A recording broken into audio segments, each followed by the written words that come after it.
Yan ang pagkain namin guys. Paniod to.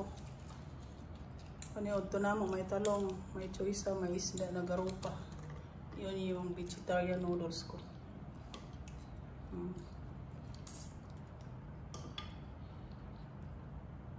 Mahalaan ka na makalit. Kaya pamanggod. Pamanggod magsugod. Tag-charge ko ito na cellphone.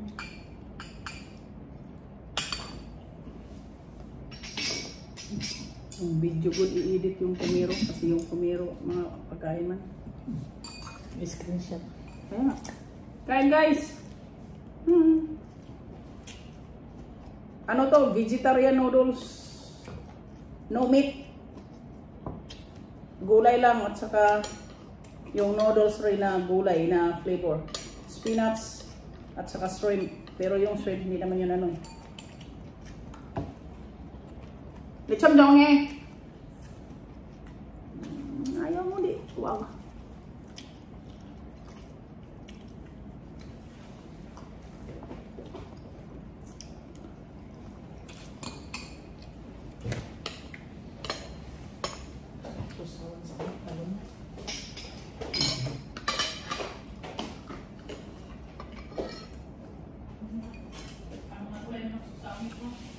Lego hosik ah. Holoy mo chili ko ah. Ano tagkuli pa na sa buwan. Chuisang.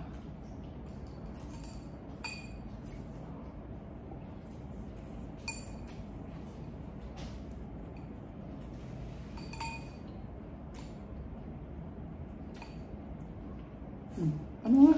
Mga gulay ng sa amipon. Gulay ng doon. Tagal. Ano na gulay? Sa noodles. So,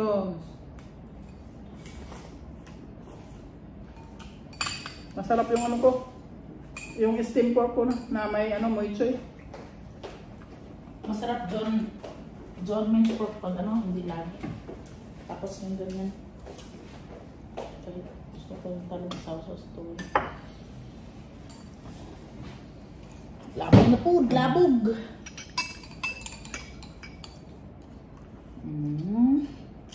Bye-bye. Ano na lang kaya lulutuin sa'yo? Lahat ano? Yung niluluto sa'yo, pagkain mo naman yan eh.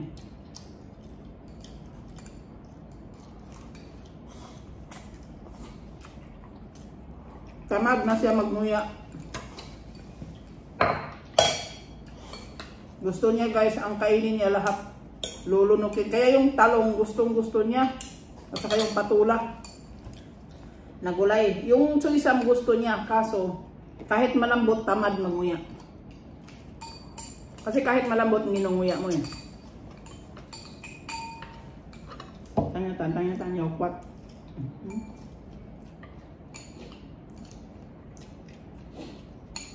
Siksaya. Nyaw. Okay.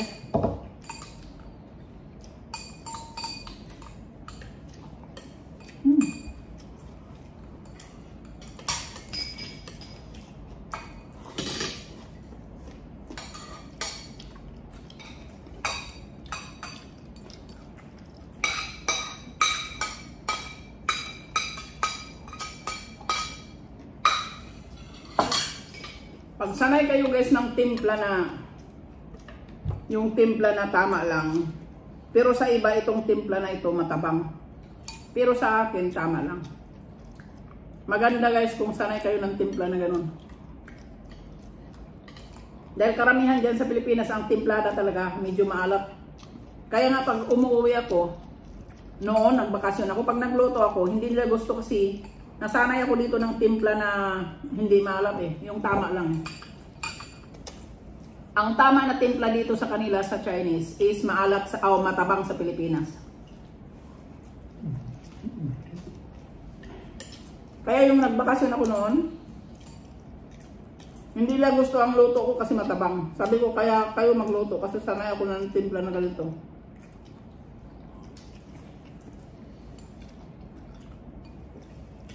Karamihan kasi Chinese people, maano sila,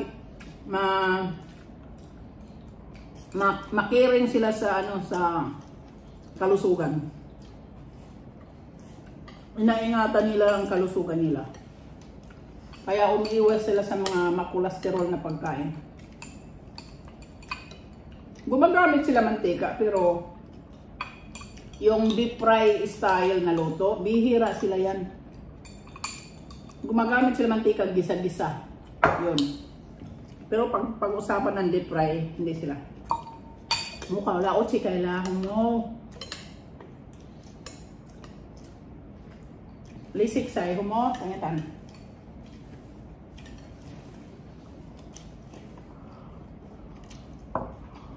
Pagkais gang kumain siya kayo na guys.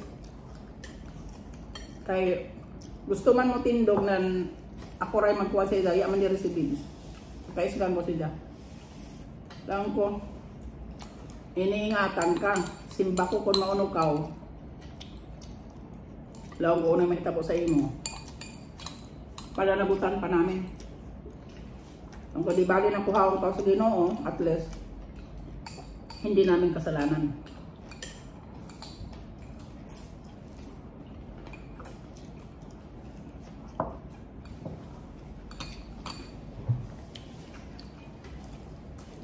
Kung baga, disiplina lang yun sa kanya.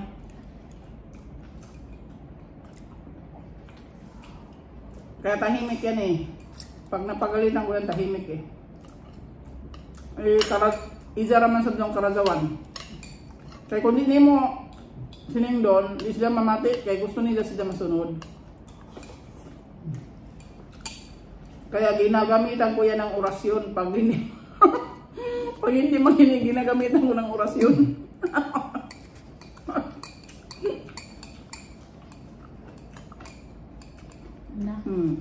Pag itapo lang niya yan, ibig sabihin ayaw na niya. Ay, gamot.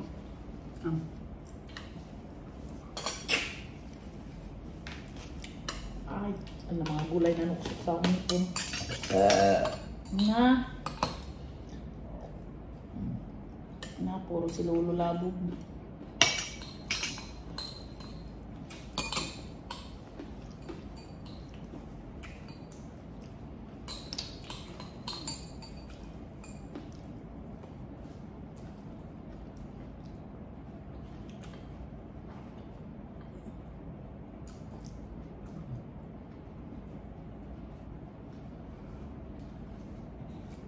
Shout out pala dyan sa mga taga San Benito, sa aking lungsod. Maraming salamat sa inyong pag-views ng aking mga video kasi napapansin ko marami kayo taga San Benito eh. Kaya maraming salamat sa inyo. Marami pa kayo ng views kaysa kabaryo ko. Thank you so much. God bless sa inyo. Halaga kong suisam. Naribot ako.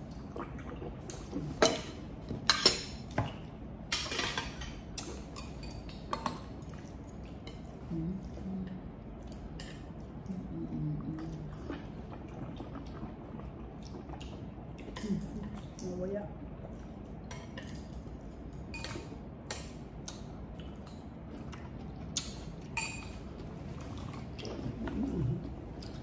Kamu kayo yung takatang talonggang? Oo. Oh. Yeah. Aye. Yeah, sangkan ya uli ko. Kaya, yat ko lah, yat ko. Liko san. Liko miat sik liko.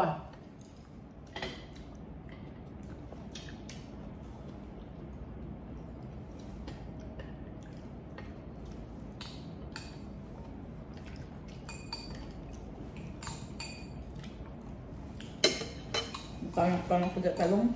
Good.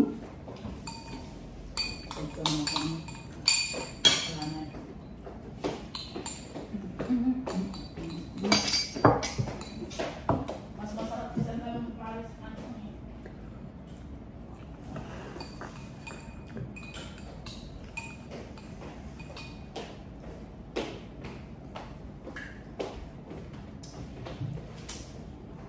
Hindi naman nagandamot.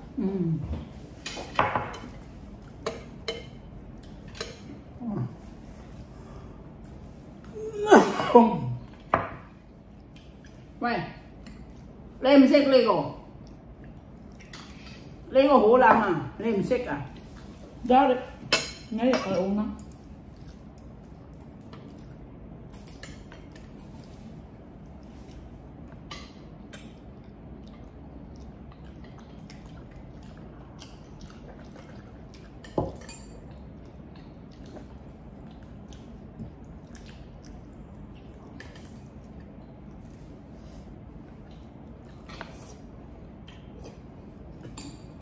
Kauntag more anong gulay.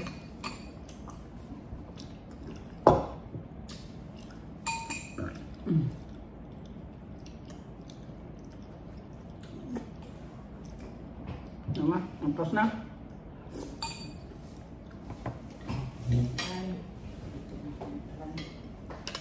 Nailang sa balik Ah, grabe sa doon.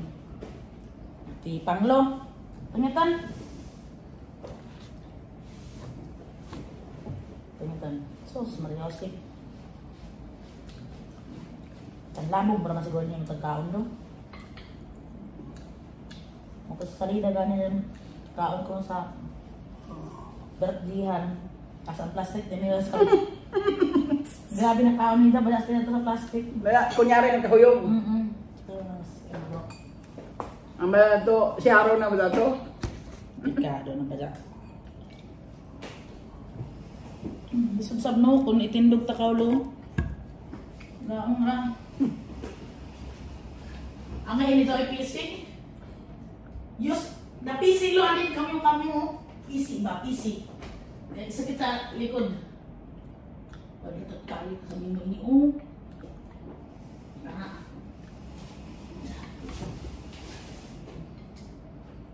Nilalit ako sa amo. No?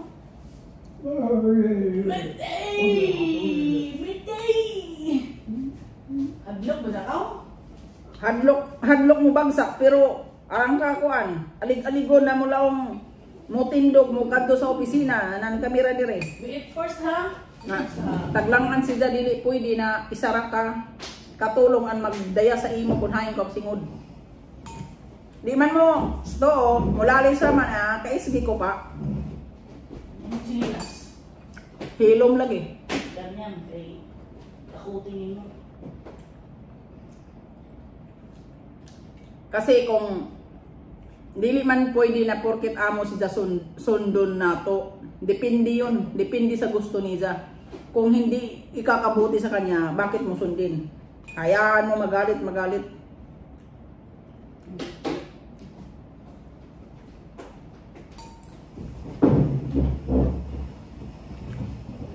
Kasi kung sundin mo siya, wala ka sa rason. Kahit magrason ka na kagustuhan niya yon, hindi ka pa rin makalusot. Alam niyo kung bakit, guys?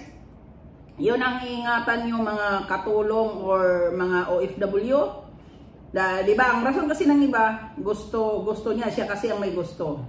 Kapag ganito ang sitwasyon ng alaga nyo na hindi niya kayang mag-isa, kahit gusto niya, huwag niyong sundin.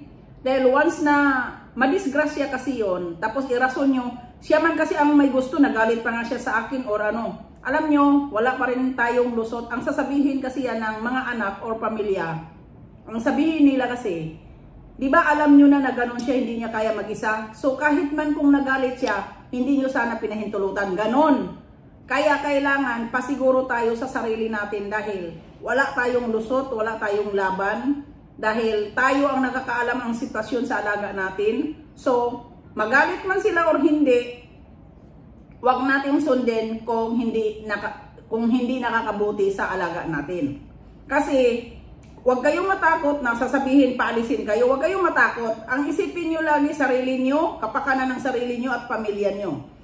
Kasi once na sundin nyo yung alaga ninyo na hindi na niya kaya mag-isa, kung sundin nyo yun at madisgrasya yun, ikaw katulong mananagot doon. So, di ba, malaking problema. Problemado ka pa sa trabaho, apektado pa pamilya mo. Yon ang problema sa karamihan. Kaya, mas mabutihin pa ninyo, ako kasi sa sarili ko, mas mabutihin kung paalisin ako ng amo ko kaysa yung alaga ko, magulang nila madidisgrasya dahil dahil pinahintulutan ko sa gusto. Kaya sa inyo mga kapareho ko OFW, kahit bata, ako nakaalaga ako ng bata noon, sinabihan ko ang magulang kasi nagalit sa akin, hindi ko nabuksan ang pinto kasi marami daw siyang bitbit. Ang sabi ko sa magulang, di bali naman, paalisin mo ako. Wag lang ang anak ninyo na 4 na buwan madisgrasya kasi kasalukuyang pinaliguan ko. Sabi ko, hindi ako papayag. Di bali na mawalan ako ng trabaho, wag lang ako managot sa sa problema na in case may madisgrasya ang anak ninyo. Sinagot ko yun ang amo ko. Oh, hindi man siya nakapaalis sa akin. Pag nasa rason tayo guys, huwag kayong matakot. Kahit paalisin tayo, huwag kayong matakot. Dahil manalig lang kayo sa Diyos. Kasi alam ng Diyos kung anong ginawa mo, kung bakit ka tinanggal. Alam ng Diyos kung anong reason. Kaya mas piliin ninyo ang tanggalin kayo sa trabaho kaysa yung madisgrasya ang alaga ninyo at kayo ang managot. Yun lang ma-advise ko sa inyo. Ako dito, hindi ako takot sumagot sa amo ko basta nasa right ako. Basta nasa right kayo, huwag kayo matakot magsagot sa amo ninyo. Basta nasa right kayo. Kasi pag sunod-sunuran tayo kahit mali, tayo rin mapapahamak eh. Ganun lang yun. Kaya good vibes lang. Maraming salamat sa lahat ng mga karelate ko. Tandaan nyo yun. Yun ay totoo. Matagal na ako dito sa amo ko. Mag-30 years na ako. Iyan pinaglaban ko lagi. Pag nagalit sila, wala akong pakialam pag nagalit. Hinahamon ko pa nga sila. Di palisin nyo ako kung hindi nyo gusto yung ano ko. Kasi ako, inaano ko lang yung para sa sarili ko at pamilya ko. Tagprotektohan ko lang. Di bali na kung magalit kayo sa akin, at least safety ang magulang nyo or alaga ko or anak ninyo. Ganun lang yun guys. Kaya huwag kayong matakot na paalisin ang amo. Kung sa kabutihan ang ginawa nyo, huwag kayong matakot. May ano pa yon, mayroon nakalaan sa inyo na ibibigay ng Diyos kung in case kayo mapalis. Ganun lang, basta kay tama ang ginawa nyo, hindi ang problema. Bye-bye, thank you.